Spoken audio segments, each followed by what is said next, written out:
This is exactly what we were hoping to see. You can see that the corrosion is sticking where there's current flowing. The factory anode is that close to the thermostat, and there is current flowing through it, and that is where some of the corrosion is sticking. But we've measured there's current flowing through this block, and you can see how quickly it is starting to accumulate corroded material.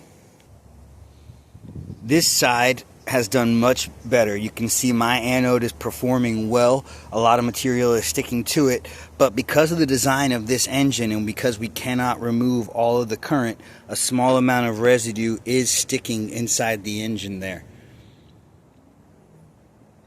There is a piece on the tip of that from the other motor. You can see there is some buildup taking place here, but that's because we are unable to remove all the current because of this design. I'll show you why.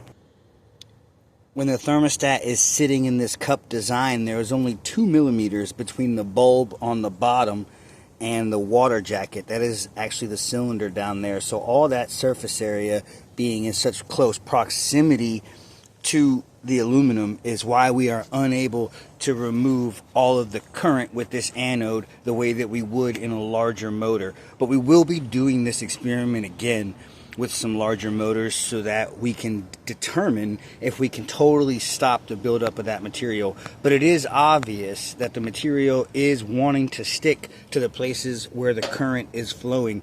The anodes are accumulating much more than the engine.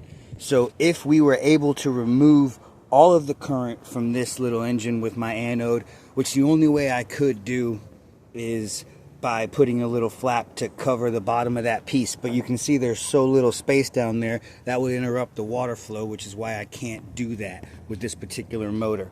But with larger motors, we do remove all of the current, and when we remove all of the current, we should be able to show without doubt that we remove the buildup of this yellow material.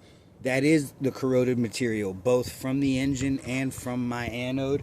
Here, it's from the engine and from that zinc. You can see that zinc is working pretty hard, but it's just not close enough to protect the engine.